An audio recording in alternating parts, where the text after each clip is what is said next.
Hey everyone, and welcome to another deep dive.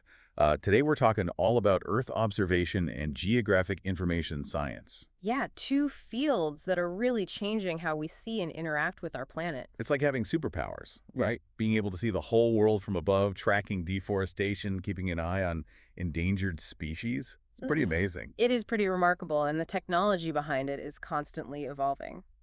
So let's break it down a bit. For those who are new to this, what exactly is Earth observation and how does it work? Well, in a nutshell, Earth observation, or EO, uses satellites, aircraft, and drones to gather information about the Earth's surface and atmosphere. So we're talking about images, right? Like Yeah. those incredible photos we see of Earth from space. It's more than just pretty pictures, though. EO data provides valuable insights into a wide range of phenomena, from weather patterns and ocean currents to deforestation and urban sprawl. Okay, so it's about turning raw data into something we can use to understand and manage our planet. Exactly, and that's where geographic information science, or GIS, comes in. GIS helps us analyze, visualize, and interpret that data, turning it into maps, charts, and reports. So it's like the bridge between seeing things from space and actually understanding what we're seeing. Precisely. And that understanding is crucial for making informed decisions about everything from disaster response to environmental conservation. Now, I understand that today's deep dive is also focusing on two master's degree programs at the University of Edinburgh that can equip you with the skills to work in these fields. That's right. The University of Edinburgh offers an MSc in Earth Observation and Geoinformation Management and an MSc in Geographical Information Science. And what makes these programs stand out, especially for someone who wants to make a real-world impact? Well, first and foremost, these programs are incredibly hands-on. You'll learn to fly drones, collect data in the field, and work with industry-standard software. Sounds like you get to play with some really cool tech. You definitely do. And the skills you gain are directly applicable to a wide range of careers.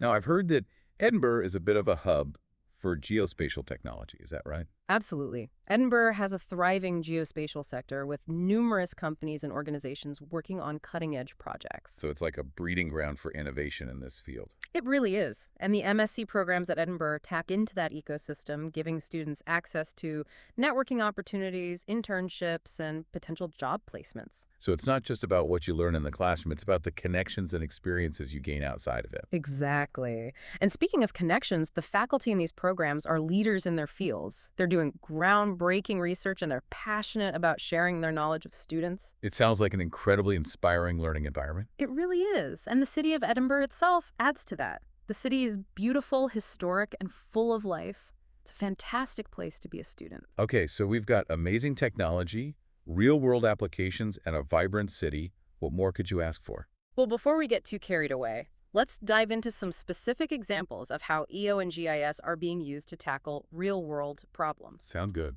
Let's get into it. All right, so let's jump into some real-world applications. We've touched on a few already, but let's get specific. Yeah, I'm ready for some examples. Okay, well, let's say there's a major earthquake in a remote area. Using Earth observation satellites can capture images of the affected region almost immediately. So we can see the damage right away, Yeah. even if it's difficult to get people on the ground. Exactly. And that's incredibly valuable for disaster response teams. They can use that information to assess the extent of the damage, identify areas that are cut off, and prioritize relief efforts. So it's not just about seeing what happened, it's about using that information to guide action and save lives. Absolutely. And that's where GIS comes in. You can take that satellite imagery and combine it with other data like population density maps, transportation networks, hospital locations, and so on. To get a really comprehensive picture of the situation. Exactly. And that helps emergency responders make more informed decisions about where to send resources and how to best coordinate their efforts. So it's like a high-tech puzzle, where you're piecing together different layers of information to create a complete picture. That's a great analogy. And it's not just about reacting to disasters either. We can use EO and GIS to prepare for them as well. How so? Well, by analyzing historical data and mapping areas that are prone to things like floods, wildfires, or landslides, we can identify risks and develop mitigation strategies. So we can be more proactive in protecting communities and infrastructure. Exactly. And that's incredibly important as climate change is increasing the frequency and intensity of these kinds of events. Right. Speaking of climate change, I know EO is playing a big role in monitoring the effects of climate change. It is EO data is crucial for tracking things like changes in sea level ice cover, deforestation rates, and greenhouse gas emissions. It's like having a global checkup on the health of our planet. It is, and GIS helps us make sense of all that data by creating maps and visualizations that show us where the changes are happening and how fast they're occurring. So we can see the patterns and trends over time and understand the impacts of climate change. Exactly. And that's essential for informing policy decisions and developing strategies for mitigation and adaptation. Okay, so we've talked about disaster management and climate change. What are some other areas where EO and GIS are making a difference? Oh, there are so many. We can use EO and GIS to manage natural resources, track the spread of diseases, monitor wildlife populations, plan sustainable cities, and the list goes on and on. It sounds like there's almost no limit to the applications of these technologies. It really does feel that way. And as the technology continues to advance and data becomes even more readily available, the possibilities are going to expand even further. It's pretty exciting to think about all the ways we can use these tools to make a positive impact on the world. It is, and that's what makes studying and working in these fields so rewarding. It's not just about technology, it's about using that technology to solve real-world problems and make a difference. And that brings us back to the MSc programs at the University of Edinburgh. We've talked about the hands-on approach, the strong industry connections, and the vibrant city of Edinburgh. But what else sets these programs apart? Well, one thing that really stands out is the focus on entrepreneurship. The faculty in these programs are not just academics. Many of them have real-world experience starting and running companies in the geospatial sector. So they're not just teaching theory, they're sharing their practical knowledge and insights about what it takes to succeed in this industry. Exactly.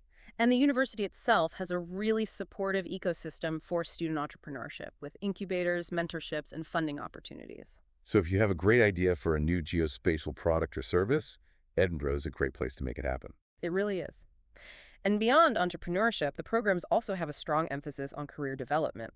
They have dedicated career advisors who help students with things like resume writing, networking, and interview skills. So they're really preparing students for success in a variety of career paths. Exactly. And with the growing demand for EO and GIS professionals, the job prospects are excellent. Okay, so we've covered a lot of ground here, but I want to touch on something that we haven't really discussed yet, and that's the ethical considerations surrounding EO and GIS. Yeah, that's an important point. Any technology can be used for good or for bad, and EO and GIS are no different. So we need to be mindful of the potential risks as well as the benefits. Absolutely. EO data can be used to track people, monitor their movements, and even target them for surveillance. And GIS can be used to create maps that reinforce existing inequalities or discriminate against certain groups. So it's not just about the technical skills, it's about understanding the ethical implications and using these tools responsibly. Exactly. And the MSc programs at Edinburgh address these issues head on. They have courses that cover topics like data privacy, responsible data management, and the social impact of technology. That's good to hear. It's important to have those conversations and to think critically about how we use these powerful tools. Absolutely. And it's not just about avoiding harm, it's also about using EO and GIS to promote social good. Like how? Well, for example, we can use EO data to map poverty, identify areas with limited access to healthcare, or monitor the environmental impact of development projects. So it's about using data to empower communities and make the world a more just and equitable place. Exactly. And that's ultimately what these technologies are all about. They're tools that we can use to address some of the most pressing challenges facing humanity. Okay, well, I think we've given our listeners a lot to think about in this segment. We've explored the vast potential of EO and GIS, delved into the real-world applications, and even touched on some of the ethical considerations. And we've highlighted the incredible opportunities that await those who choose to study these fields at the University of Edinburgh. Right, so if you're feeling inspired and ready to take the next step, we'll be back in just a moment to wrap up this deep dive and answer the most important question. How do you get involved? Okay, we're back and ready to wrap up this deep dive into Earth observation and geographic information science. It's been a fascinating journey exploring the power of these technologies. It really has. We've seen how EO and GIS are being used to tackle some of the world's biggest challenges. From disaster response to climate change mitigation to sustainable development, it's clear that these fields are making a real impact. And the demand for skilled professionals in these areas is only going to grow in the coming years. So if you're listening to this and thinking, I want to be a part of that, you're in luck. Because today we've been focusing on 2 master's degree programs at the University of Edinburgh that can help you get there. That's right. The MSc in Geographical Information Science and the MSc in Earth Observation and Geoinformation Management. These programs offer a unique blend of theoretical knowledge, practical skills, and industry connections, all within the vibrant and historic city of Edinburgh. And they're taught by world-renowned experts who are passionate about their fields and dedicated to student success. So if you're ready to take the next step in your career, or if you're simply curious to learn more about these fascinating fields, I highly encourage you to check out the program websites. You'll find all the information you need about the curriculum, the faculty, the application process, and more. And don't forget to reach out to the program coordinators if you have any questions. They're incredibly helpful and always happy to chat with prospective students. So what are you waiting for? This is your chance to become a part of something truly extraordinary. To use cutting-edge technology to solve real-world problems and to make a lasting impact on the planet. The future of Earth observation and geographic information science is bright, and with the right education and training, you can be a part of it. So head over to the link in the show notes to start your application today. And join us on this incredible journey of discovery and innovation. That's it for this episode of The Deep Dive. Thanks for listening, and we'll see you next time.